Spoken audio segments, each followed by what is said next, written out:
الحمد لله الذي هدانا لهذا وما كنا لنهتدي لولا أن هدانا الله. أشهد أن لا إله إلا الله وحده لا شريك له، أشهد أن محمدا عبده ورسوله لا نبي بعده. اللهم صل على محمد وعلى آل محمد. أما بعد، فيا عباد الله، أوصيكم وإياي بتقوى الله. اتقوا الله حق تقاته ولا تموتن إلا وأنتم مسلمون. وقال تعالى في كتابه الكريم: أعوذ بالله من الشيطان الرجيم. والذين آمنوا وعملوا الصالحات سندخلهم جنات تجري من تحتها الأنهار خالدين فيها أبدا لهم فيها أزواج مطهرة وندخلهم ظلا ظليلا. Shadaqallahul azim. Bapak-bapak, saudara-saudara jamaah Jumat yang dimuliakan Allah, puji syukur kita ucapkan kepada Allah Subhanahu wa Ta'ala kesehatan kesempatan mampu kita pergunakan untuk ibadah dan rangkaian melaksanakan kewajiban kita sekaligus mendekatkan diri kepada Allah Subhanahu wa Ta'ala. Harapan kita mudah-mudahan apa yang kita kerjakan bukan sebatas melaksanakan kewajiban, tapi dapat menampak kepribadian kita untuk lebih cinta kepada Allah Subhanahu wa Ta'ala. Salawat dan salam buat ruh junjungan kita Nabi Muhammad sallallahu alaihi wasallam. Assalamualaikum ya Rasulullah, assalamualaikum ya Habibullah, assalamualaikum ya Mustafa. Dengan ucapan sama-sama Allahumma salli ala sayyidina Muhammad wa ala sayyidina Muhammad. Doa dan harapan kita mudah-mudahan baginda Rasul akan berkenan memberikan syafaat yaumul hisab nanti. Amin amin ya rabbal alamin. Bapak-bapak, saudara-saudara jamaah Jumat yang dimuliakan Allah, saya sebagai khatib di atas mimbar ini berwasiat terutama buat diri saya pribadi kepada bapak-bapak, saudara-saudaraku, adalah kita sama-sama meningkatkan iman dan ketakwaan kita kepada Allah Subhanahu wa Ta'ala dalam artian yang sebenar-benarnya. Imtisal awamiri wa jintinabun nawahi, menjunjung segala perintah-perintah Allah dan tidak pernah melaksanakan apa-apa yang dilarang oleh agama. Mari kita bermohon dan berdoa mudah-mudahan dapat menghiasi kehidupan kita sekadar asik dan sibuk dalam urusan duniawi, tapi rajin melaksanakan amal ibadah dikarenakan tugas kita atau ciptakan ke permukaan dunia adalah untuk mengabdi dan beribadah kepada Allah Subhanahu wa Ta'ala. Bapak-bapak, saudara-saudara jamaah Jumat yang dimuliakan Allah, Allah berikan dalam hidup kita ini cuma Tuhan, tidak lebih dan tidak kurang. Maka oleh karena itu bagi orang-orang yang beriman pandai-pandailah mensikap yang dua macam yang diberikan Allah Subhanahu wa Ta'ala. Yang pertama, Allah berikan kita nikmat Allah. Hidup kita ini butuh dengan nikmat Allah, dan kita tergantung dengan nikmat Allah. Bahkan apapun yang kita miliki sekarang ini merupakan fasilitas pemberian Allah yang disebut dengan nikmat Allah. Air yang kita minum, airnya Allah, udara yang kita hirup, udaranya Allah. Kebun yang sangat luas merupakan tanahnya Allah. Bahkan diri ini yang disebut dengan panca ini tak boleh atas sampai bawah adalah merupakan diri Allah. Timbul pertanyaan cuma satu hal, sejauh mana apa yang diberikan oleh Allah dipergunakan untuk ibadah. Nah, jadi bapak-bapak, saudara-saudara yang saya muliakan, syukur itu bukan cuma senang dalam hati, bukan cuma diucapkan syukur ya Allah, akan tetapi mempergunakan, mengaplikasikan apapun yang diberikan oleh Allah, semua dipergunakan untuk ibadah. Makanya bapak-bapak, saudara-saudara yang saya muliakan, contoh kita dalam bersyukur dalam Nabi kita Muhammad sallallahu alaihi wasallam wujudnya adalah ibadah. Nabi itu ibadah bukan cuma di siang orang, tapi tengah malam pun melaksanakan amal ibadah namanya salat tahajud. Tahajud Nabi 8 rakaat, tahajudnya 3 witir yang jumlahnya 11 rakaat, tapi makan waktu 3 jam lebih. Mengapa lama? Dikarenakan buat Rasul melaksanakan sholat tahajud bukan sebatas kewajiban, tapi dikarenakan kecintaan dan kerinduan kepada Allah Subhanahu wa Ta'ala. Nah, jadi bapak-bapak, saudara-saudara yang saya muliakan, maka nikmat Allah itu bukan cuma senang dalam hati, akan tetapi mempergunakan apapun yang diberikan Allah dan pergunakan untuk ibadah. Mengapa demikian? Dikarenakan nikmat itu sifatnya telah gratis dan mahal harganya, tapi suatu saat akan dipertanggungjawabkan di hadapan Allah Subhanahu wa Ta'ala. Makanya bapak-bapak, saudara-saudara yang saya muliakan, Begitu lahir anak kita laki-laki itu diajarkan. Orang yang mengerti tentang anak dia akan menangis ketika mengajarkan anak. Begitu mengajarkan anak dia menangis.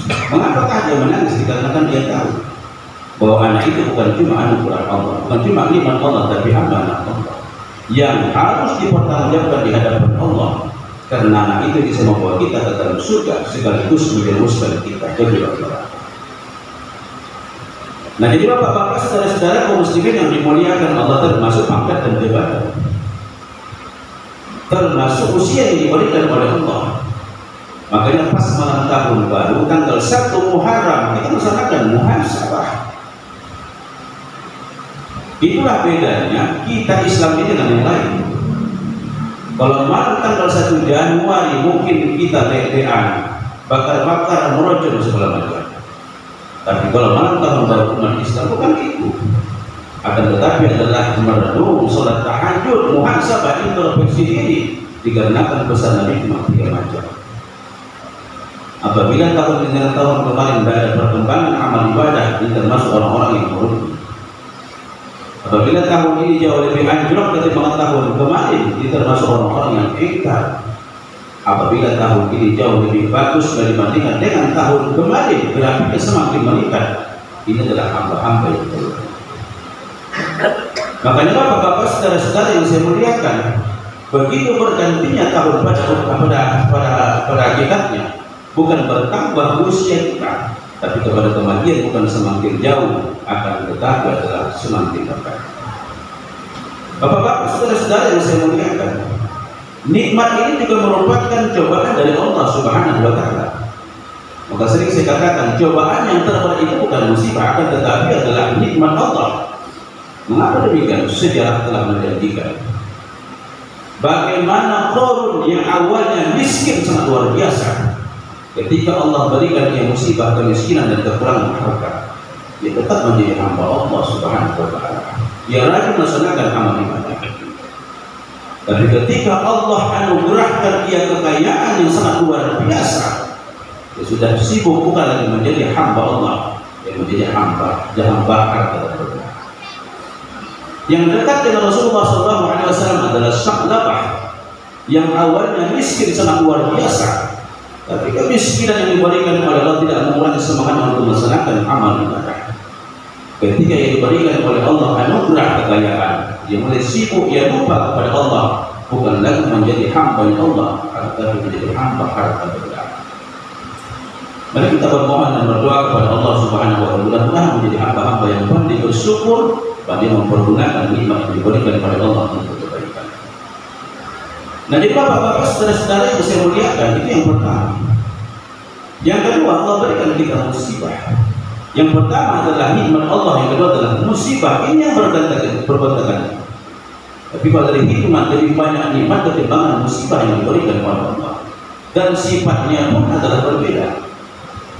Kalau nikmat Allah otomatis menyenangkan, kita akan tersenyum mendapatkan nikmat Allah. Begitu kita mendapatkan musibah, apalagi musibah kematian, berpisah dengan orang-orang kita cintai, kita akan bersedih, menangis, mengucurkan air mata. Yang tidak punya iman dia akan stres. Nah, jadi bapak-bapak, saudara-saudara yang saya muliakan, maka sebelum datang yang dua macam ini, mantapkanlah iman kita. Mendapatkan nikmat Allah tidak pernah sombong, tidak pernah angkuh, dikarenakan dia tahu bahwa apapun yang dimiliki adalah merupakan fasilitas pemberian Allah, semua merupakan pinjaman Allah. Ketika dia mendapatkan musibah dari Allah Subhanahu wa Ta'ala, tidak akan stres. Mengapa? Dikarenakan musibah itu merupakan anugerah Allah yang termaha. Nah, jadi bapak-bapak, saudara-saudara kaum muslimin yang dimuliakan Allah Subhanahu wa Ta'ala, dengan ajal. Ajal itu merupakan takdir Allah. Kalau sudah datang ajal, bukan obat yang tidak mujarab, bukan dokter yang tidak pintar, bukan doa kita yang tidak makbul, tapi suratan takdir Allah, ketentuan Allah. Dan penting kita harus bawahi, ajal sama dengan jodoh, ajal sama dengan rezeki. Begitu kita di alam rahim ibunda kita yang tercipta 120 hari, kita sudah dialog dengan Allah dan kita mengiyakan apa yang ditakdirkan Allah. Alastu bi rabbikum, wahai manusia, apa adalah Tuhan kamu? Indah kata Allah. Apa kita bilang? Qalu bala syahid. Betul ya Allah, Engkau adalah Tuhan kami dan kamilah yang menjadi saksi. Maka ditentukan 4 hal pada kesempatan itu, salah satunya adalah tentang ajal. Jadi begitu kita lahir ke permukaan bumi ini, tinggal menjalani apa yang telah menjadi takdir Allah Subhanahu wa Ta'ala.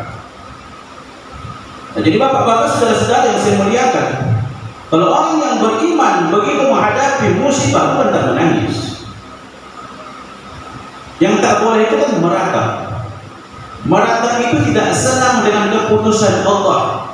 Bisa menggunting-gunting pakaian, menjambak-jambak rambut. Orang-orang Syiah menepuk-nepuk dada, tidak senang dengan keputusan Allah.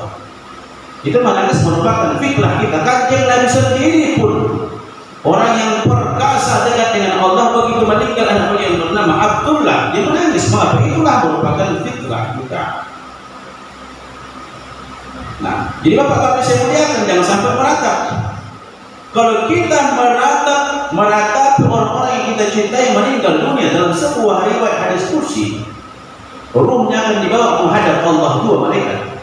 Apa kata Allah? Ya Allah, ya apa kata malaikat? Ya Allah, ini ruh si anu. Apa kata Allah? Jangan bawa ruhnya kemari. Tak kuterima ruhnya. Mengapa? Dikarenakan masih ada anak-anaknya, masih ada suami dan istrinya, masih ada kaum kerabatnya yang tidak tabah dan sabar menghadapi musibah yang berubah.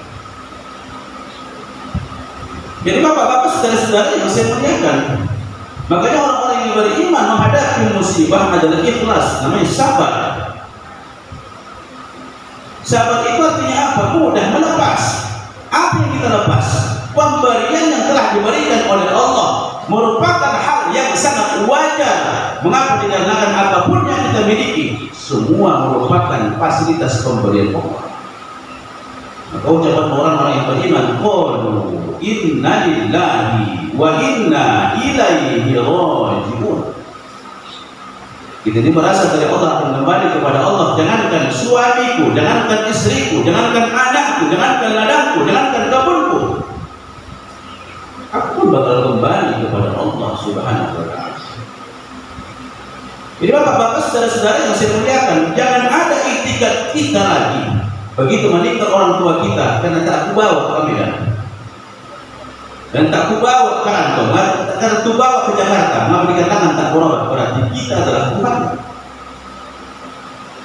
Bapak-bapak saya muliakan, makanya kata Rasulullah SAW, al-mautu baru, mati ibaratkan pintu yang besar, pasti kita lewati, pasti kita lalui. Prinsipnya apa? Apabila datang ajal seseorang, la yasta'khiruna sa'atan wa la yastaqdimun, tidak bisa dipercepat dan diperlambat walaupun sedetik. Nah, jadi bapak-bapak, saudara-saudara yang saya muliakan, gaji ikhlas ini yang berat. Jadi sabar itu adalah mudah melepas. Mudah melepas maksudnya apa? Kembalikan kepada Allah, dikarenakan pemilik sejati adalah Allah. Logikanya begini, saudara-saudara yang saya muliakan. Ada seseorang meminjamkan kereta kepada seperti ini kereta, saya pinjamkan kepada kamu, tapi ingat ya, 2 tahun dia ambil karena ini punyaku. Nah, kau pergunakanlah untuk hal-hal yang baik. Kita pakailah untuk antar sekolah, untuk ceramah keagamaan, pekerjaan-pekerjaan positif. Pas 2 tahun datang beliau, kau ambil ya Ustaz. Nah, kereta dia punya, dan alhamdulillah mampu kita pergunakan untuk kebaikan. Bagaimana sifat kita? Ya redha, ikhlas. Mengapa? Dikarenakan yang punya kereta adalah yang telah memberikan kereta. Nah, begitulah dengan Allah Subhanahu wa Ta'ala. Nah, jadi bapak-bapak, saudara-saudara kaum muslimin yang dimuliakan Allah Subhanahu wa Ta'ala, inilah orang-orang yang beriman. Begitu menghadapi musibah tidak pernah stres. Mengapa? Dikarenakan semua adalah merupakan pemberian Allah. Coba ingat saudara-saudara yang saya muliakan. Begitu kita terlahir ke permukaan bumi ini membawa apa? Ada setingkat tanah? Tidak. Ada sebuah benang? Tidak. Jadi apapun yang kita miliki, semua fasilitas pemberian Allah. Kalau diambil Allah merupakan hal yang sangat wajar.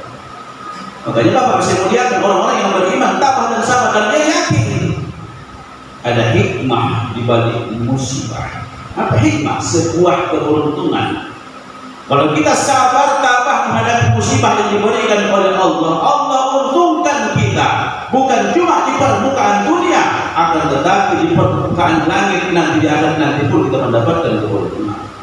وَلَنَبْلُوَنَّكُمْ بِشَيْءٍ مِنَ الْخَوْفِ وَالْجُوعِ وَنَقْصٍ مِنَ الْأَمْوَالِ وَالْأَنْفُسِ وَالثَّمَرَاتِ وَبَشِّرِ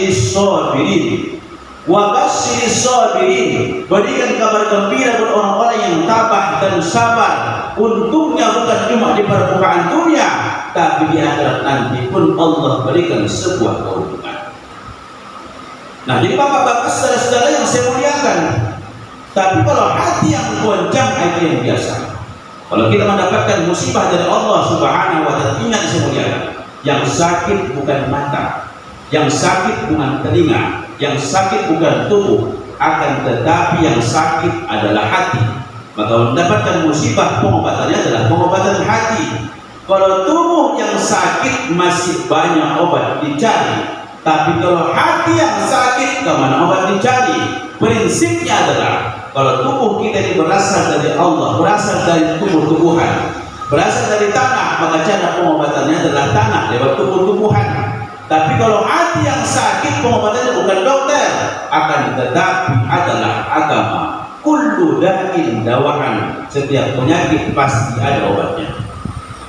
Makanya pepatah orang Jawa mengatakan, tombo hati iku ono di memperporo.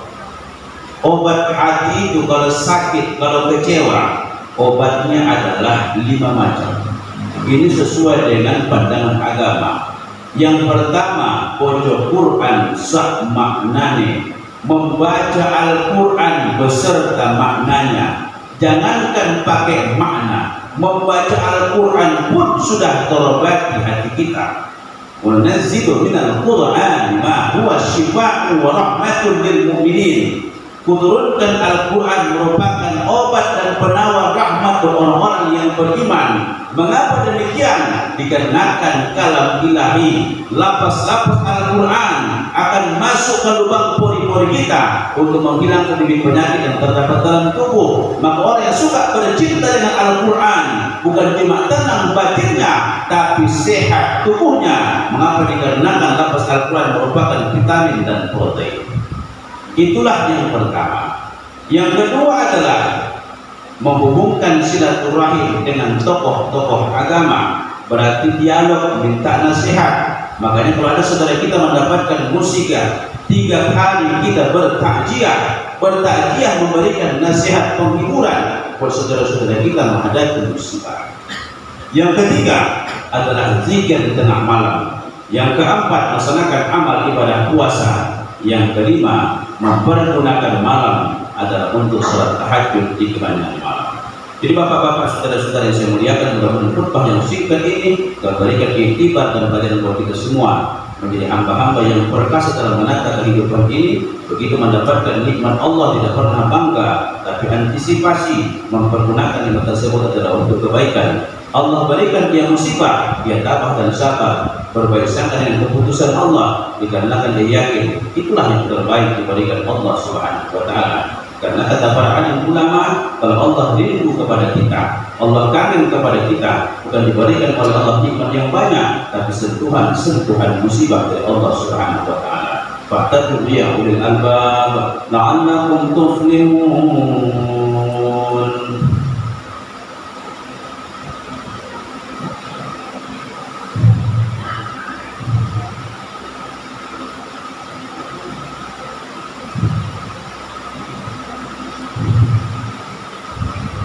Alhamdulillah Rabbil Alamin, wassalatu wassalamu ala asyrafil anbiya'i wal mursalin sayyidina Muhammadin wa ala alihi wa ashabihi ajma'in. Asyhadu an la ilaha illallah wahdahu la syarika lah wa asyhadu anna Muhammadan 'abduhu wa rasuluhu la nabiyya ba'dah. Allahumma shalli ala sayyidina Muhammad wa ala ali sayyidina Muhammad. Amma ba'd, fa ya ibadallah, usikum wa iyaya bittaqwallah. Ittaqullaha haqqa tuqatih wa la tamutunna illa wa antum muslimun. Wa qala ta'ala fi كتابه الكريم إن الله وملائكته يصلون على النبي يا أيها الذين آمنوا صلوا عليه وسلموا تسليما اللهم في المسلمين والمسلمات والمؤمنين والمؤمنات الأحياء منهم والأموات إنك على كل شيء قدير اللهم انزل الرحمة والبركة والسلامة علينا برحمتك يا أرحم الراحمين ربنا آتنا في الدنيا حسنة وفي الآخرة حسنة وقنا عذاب النار والحمد لله رب العالمين عباد الله إن الله يأمر بالعدل والإحسان وإيتاء ذي القربى وينهى عن الفحشاء والمنكر والبغي يعظكم لعلكم تذكرون ولذكر الله أكبر